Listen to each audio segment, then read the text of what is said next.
एक बार की बात है, इन्फोजे नाम की एक बड़ी आईटी कंपनी के सामने कई सारे फूड स्टॉल्स थे, लेकिन गुड़गांव की उस जगह पे एक शंकर नाम का समोसे वाला था। अब उसके स्वाद में बात ही कुछ ऐसी थी कि इन्फोजेन का हर छोटा बड़ा एम्प्लॉय शंकर के समोसे का फैन था। शंकर ने समोसे बेचने की शुरुआत मात्र 5 रुपए से करी थी और धीरे धीरे करते करते आज उसे सेम जगह पर 10 साल हो चुके थे और अब वहाँ शंकर ने टेस्टी बाइट्स नाम की एक छोटी सी शॉप खोल ली थी। अब इन 10 सालों में गुरु नाम का एक एम्प्लॉय था जो शुरू से ही शंकर के समोसे खाया करता था। गुरु ने 10 साल पहले एज एन इंटर्न ज्वाइन किया था और अब वो जूनियर मैनेजर की पोस्ट पे था। एक दिन गुरु ने शंकर के पास जाके पूछ ही लिया कि भाई 10 सालों से मैं तुम्हारी दुकान पे आ रहा हूँ, तुम्हारे समोसे 5 रुपए से 20 रुपए तक पहुंच गए, क्या तुम्हें इसमें मुनाफा दिखाई दिया? मुझे देखो, मैंने ये कंपनी 10,000 की सैलरी पे ज्वाइन करी थी, आज मेरी मंथली सैलरी 1 लाख रुपए है, तुम्हें भी मेरी तरह नौकरी कर लेनी चाहिए थी, 20 रुपए के समोसे से क्या ही कमाते होंगे। ऐसे में शंकर मुस्कुराकर कहता है कि साहब, जब मैंने शुरू किया था ना तब मैं दिन के 200 समोसे बेचा करता था, महीने के 30,000 रुपए आते थे मुझे और शुरुआत में सिर्फ यहाँ आपका ही ऑफिस था, आज इस जगह पर 7 ऑफिसेज हैं और मेरे दिन का 400 ऑर्डर निकल ही जाते हैं और पहले मैं सिर्फ समोसे बेचा करता था, आज मेरे पास मेरी दुकान है टेस्टी बाइट्स, मेरे पास 15 से ज्यादा आइटम्स हैं जिससे मैं महीने के 3 लाख रुपए से भी ज्यादा कमाता हूँ। कारीगर को खर्चा पानी देने के बाद भी 2.5 लाख रुपए बच जाते हैं। अब बताओ, अगर मैं आपके ऑफिस में काम कर रहा होता तो क्या इतना कमा पाता? शंकर ने उससे कहा कि 10 सालों में आप इंटर्न से मैनेजर बन गए, पर आप काम अभी भी दूसरे के लिए कर रहे हो जिससे आपका बॉस और उनके बच्चे अमीर होंगे, पर मैं खुद का मालिक हूँ और मेरे बेटे को अपने काम के लिए जीरो से शुरू करने की जरूरत नहीं होगी, उसे पहले से ही एक साइड बिजनेस करके दूंगा जिससे वो और भी आगे लेकर जाएगा। अभी हमारे मेन्यू में 15 आइटम है, हो सका तो 30 हो जाएंगे और महीने का 5 से 6 लाख रुपए भी आ जाएगा। ये सब सुन के मानो गुरु के पैरों तले जमीन खिसक गई। दरअसल हमारे भारत में व्हाइट कॉलर जॉब एक बहुत बड़ा मिथ है। लोगों को लगता है कि जॉब होनी चाहिए, भले ही उससे 10 साल बाद 80,000 क्यों ना मिले, इसलिए देश का 90% मिडिल क्लास जॉब सीकर है। हमें और हमारे माँ बाप को आज भी लगता है कि अपना बिजनेस या कोई नया काम शुरू करना एक बेस्ट चॉइस नहीं है, इससे बढ़िया है पढ़ाई करो, IAS वाईएएस बनो। और इस विचारधारा से होता यह है कि देश में वर्किंग क्लास की संख्या बढ़ जाती है। काम करने वाले तो 1000 लोग हैं, लेकिन काम खाली 10 लोगों के लिए है और यही रीजन है कि आज हमारे देश का अनएम्प्लॉयमेंट रेट 7.5% है। लोगों को लगता है कि अगर महीने का 1 से 1.5 लाख रुपए कमाना है तो ये सिर्फ अच्छी पढ़ाई, अच्छे कोर्सेज और नौकरी से ही मुमकिन है। देखो, नो डाउट जॉब एक सबसे अच्छा और ट्रेडिशनल ऑप्शन है, पर जिस तरह से इंडिया की जॉब मार्केट का हाल है ना, उसमें अपना बिजनेस शुरू करना एक बहुत सही डिसीजन साबित हो सकता है। देखो, मैं आपको कोई स्टार्टअप आइडिया नहीं देने वाला, नहीं आपको कोई ऐसा आइडिया देने वाला हूँ जिसमें आप 20-25 लाख रुपए लगाओगे, बल्कि ऐसे स्मॉल बिजनेस आइडिया बताने वाला हूँ जिसमें ना ही ज्यादा कैपिटल लगने वाली है और ना ही कोई यूनिक बिजनेस आइडिया है, बल्कि ये तो कुछ ऐसे बिजनेस आइडिया हैं जो एक नॉर्मल आम आदमी भी शुरू करके महीने का लाखों कमा सकता है। उसी में से एक है business idea number 1, fast food stall. India में जब भी नेसेसिटी की बात होती है ना, तो रोटी कपड़ा मकान में रोटी सबसे ऊपर आती है और कहीं ना कहीं अगर अनऑर्गेनाइज सेक्टर में देखा जाए तो खाना ही एकमात्र ऐसा प्रोडक्ट है जिसकी इंडिया में इतनी डिमांड, इतनी सेल्स और इतनी वैल्यू है जितनी और किसी प्रोडक्ट की नहीं। साथ ही अगर बाकी किसी और बिजनेस से कंपेयर किया जाए तो सबसे आसान और सबसे इजीली स्केलेबल है फूड स्टॉल। देखो, इंडिया इकलौता ऐसा देश है जहाँ पर 100 किलोमीटर पे भाषा चेंज हो जाती है, पहनावा चेंज हो जाता है और स्वाद उसका तो क्या ही कहना है। आज की डेट में हर वो इंसान जिसके पास एक यूनिक टेस्ट है, एक यूनिक स्टोरी है, वो अपना एक छोटा सा फूड स्टॉल खोलकर बहुत पॉपुलैरिटी और वेल्थ हासिल कर रहा है। साथ ही अगर आप दिल्ली में कहीं भी जाओ तो आपको हर जगह सबसे ज्यादा 2 फूड देखने को मिलेंगे, लंच टाइम में छोले भटूरे और शाम के टाइम पे मोमोज। इनफैक्ट मेरे ख्याल में मोमोज जितने नॉर्थ ईस्ट और बाकी कंट्री में नहीं खाए जाते, उससे ज्यादा तो अकेले दिल्ली वाले खा जाते हैं। एग्जाम्पल के लिए इन भाई साहब को ही देख लो। इस आर्टिकल में एक फूड व्लॉगर से बातचीत में इन मोमो वाले भैया ने बताया कि ये डेली का 300 से 400 प्लेट सेल कर देते हैं और पर प्लेट 40 से 60 रुपए। इन्होंने बताया कि दिन का 17 से 18,000 रुपए की सेल हो जाती है, जिसपे इनकी पर डे की अर्निंग होती है 3,500 से 4,000 रुपए, यानी महीने का देखा जाए तो 1,05,000 रुपए, जो एक एवरेज इंजीनियर की सैलरी से ज्यादा है। तो अगर आपके पास भी कोई ऐसा टेस्ट या यूनिक फूड स्टॉल आइडिया है तो आपको सबसे पहले अपने टाइप के फूड के लिए एक लोकेशन देखनी पड़ेगी जहां आपको अच्छा खासा फुटफॉल मिले। इसके बाद एक मेन्यू रेडी करना होगा और उस मेन्यू में एक यूनिक डिश होनी चाहिए जो कस्टमर को आपकी तरफ खींच कर लाए और मात्र 10,000 से 20,000 में एक छोटा सा रोड साइड स्टॉल लगाकर भी आप शुरू कर सकते हो। Idea number 2, clothing store. अब जब सवाल बेसिक नेसेसिटीज का आ ही रहा है तो खाने के बाद कपड़ा तो आएगा ही आएगा और इंडिया में जितनी ज्यादा वेरायटी फूड आइटम्स हैं उससे कई ज्यादा वेराइटीज तो कपड़ों की है। और आप यहाँ देख ही सकते हो, इंडिया में वेडिंग सीजन और फेस्टिव सीजन की वजह से total clothing market 7.8 lakh crore तक पहुंच चुका है और ये तो वो डेटा है जो रजिस्टर्ड वेंडर और फैशन बुटीक बेचते हैं। अगर आप लाजपत नगर, पालिका बाजार, सरोजनी नगर और मीना बाजार जैसी मार्केट को ले लो तो ये संख्या और भी ज्यादा बड़ी है। इनफैक्ट प्री एग्जिस्टिंग मार्केट में भी अगर आप क्लोथिंग स्टोर खोलते हो तो आपको उतना ही मुनाफा मिलता है जितना बाकी के दुकानदारों को। तो भी कुछ ही दिन पहले मेरा एक फ्रेंड अपने पेरेंट्स को लखनऊ में हजरतगंज लेकर गया। अब वहाँ पर काफी फेमस मार्केट है और खाने और कपड़ों के मामले में एकदम नवाबी अंदाज है। वहाँ सबसे ज्यादा जो चीज बिकती है वो है चिकन क्लॉथ्स। मेरा दोस्त जिस शॉप से चिकन चिकन का कुर्ता लेकर आया। उस दुकानदार ने बताया कि 20 साल से वही सेम वेरायटी बेच रहा है और पूरे इंडिया में जितनी भी चिकन के कुर्ते और ड्रेसिंग बिकती है वो सारा माल लखनऊ के इस हजरतगंज इलाके से ही जाता है। उन्होंने बताया कि इस मार्केट में जितना कंपटीशन है उतना ही सेल भी है, तभी हम रिटेल से होलसेल में आ गए हैं। कुछ ऐसा ही डिसाइड किया मनीष ने भी। तो अभी हाल ही में मनीष ने एक ट्रेंड देखा कि एथनिक और स्टाइलिश वुमेन कुर्ती जो मिल रही है वो काफी हाई प्राइस में मिल रही है। तो मनीष ने ये किया कि 500 से 1500 तक की रेंज में कुर्ता सेल करेगा, जिसके लिए उसको एक ऐसी मार्केट ढूंढनी थी जहाँ से उसको सस्ते दामों पर अच्छा सामान मिल पाए। उसने जयपुर और सूरत से कुर्ता लाने का डिसाइड किया और वहाँ से बेस्ट रेट पर कुर्ते मिल भी गए और फिर होलसेल प्राइस पर वो माल उठाने लगा। इसके बाद उसने दिल्ली के शाहीन बाग एरिया में एक शॉप खोली और उसकी ऑनलाइन मार्केट चालू करी। अब क्योंकि एथनिक वेयर के कपड़े थे तो फेस्टिव सीजन और वेडिंग सीजन में उसका बिजनेस चल पड़ा और मात्र 500 से 1500 की अट्रैक्टिव प्राइसिंग रखकर उसने अपना क्लोथिंग ब्रांड शुरू कर दिया। Small business idea number 3, healthy food diet. India में सबसे ज्यादा खाया जाने वाला फूड है वो है स्ट्रीट फूड, जिसमें आपको non veg, veg, Indian, Mughlai, Chinese, Italian सब देखने को मिल जाएंगे। और एक सर्वे में ये भी पता लगाया गया है कि यूएस और चाइना के बाद सबसे ज्यादा कहीं जंक फूड खाया जाता है तो वो है इंडिया, जहाँ 38% पॉपुलेशन रोड साइड और ऑयली फ्राइड फूड खाना पसंद करती है। ऐसे में आजकल आप इंस्टाग्राम पे ट्रेंड देख ही रहे होंगे कि कई लोग हेल्थी फूड आइटम का स्टॉल लगा रहे हैं। तो अभी मैं किसी काम से पुणे गया था और वहाँ पे मैंने दिल्ली और मुंबई जैसे एक नॉर्मल स्टॉल देखा, पर वो मोमोज या वड़ा पाव नहीं बेच रहा था, बल्कि वो मात्र 250 रुपए में हेल्थी ब्रेकफास्ट खिला रहा था, जिसमें एवोकाडो फ्रूट सैलेड, एक पनीर बरीटो रोल और कॉर्न सूप इंक्लूडेड था।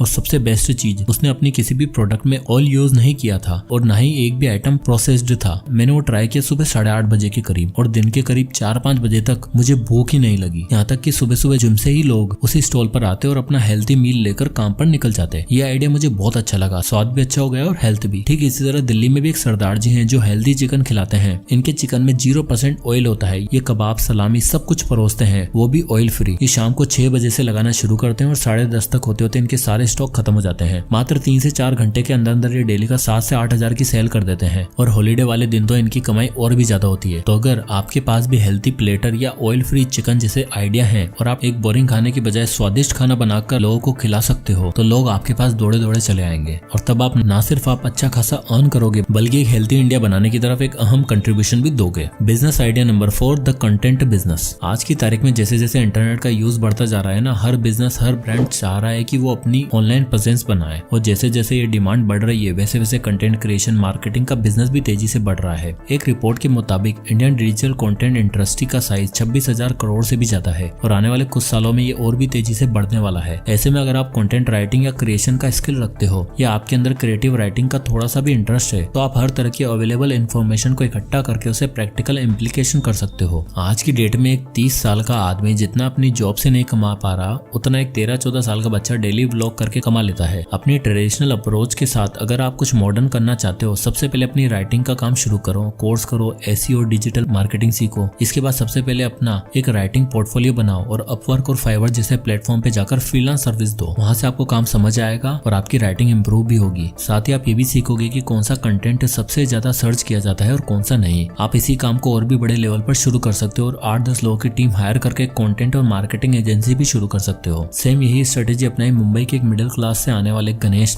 ने कोर्स करके पहले फ्रीलांस काम शुरू किया, जहां से उसकी राइटिंग और बिजनेस डीलिंग स्किल्स बढ़ी। फिर उसने 1.5 साल में एज ए मार्केटिंग एक्सपर्ट एक स्टार्टअप में काम किया, जिससे उसकी राइटिंग स्किल्स और मार्केटिंग स्किल्स दोनों अच्छी हो गई। 1.5 साल बाद उसने जब जॉब छोड़कर अपनी खुद की कंटेंट मार्केटिंग एजेंसी शुरू करी, 10 लोगों की टीम से शुरुआत करी और एक एक करके क्लाइंट लाना शुरू किया। देखते देखते गणेश की कंपनी के पास 50 से भी ज्यादा फिक्स्ड क्लाइंट हो चुके थे और उसकी टीम भी बढ़ने लग गई थी, जिससे गणेश सब कुछ काट कर महीने का 1.5 लाख से 2 लाख रुपए कमा रहा था। तो अगर आप भी कुछ ऐसी इच्छा रखते हो तो शुरुआत में आप 15,000 से 30,000 पर मंथ कमा सकते हो और जैसे जैसे आपका एक्सपीरियंस और क्लाइंट बेस बढ़ेगा आपकी अर्निंग्स भी बढ़ेगी। एक एक्सपीरियंस कंटेंट राइटर 50,000 से 1 लाख रुपए पर मंथ आराम से कमा लेता है। अपने बिजनेस को स्केल करने के लिए आप दूसरे राइटर को हायर कर सकते हो, ज्यादा क्लाइंट ले सकते हो और एडिशनल सर्विस जैसे कंटेंट एडिटिंग और प्रूफ रीडिंग ऑफर कर सकते हो। आप डिजिटल प्रोडक्ट जैसे ई बुक्स, ऑनलाइन कोर्स या कंटेंट टेम्पलेट भी क्रिएट कर सकते हो। तो अब आप ही डिसाइड करो कि आप जीवन भर पढ़ाई करके एग्जाम पास करके 25 साल की उम्र में एक नौकरी पकड़नी है और उसके बाद 60 साल तक अमीर होने का वेट करना है, या आज से एक स्मॉल बिजनेस आइडिया पर काम करके अपने लिए आज से एक्स्ट्रा इनकम सोर्स बनाना है जो आपको लाइफ टाइम ग्रोथ का वादा दे सकता है। जय हिंद।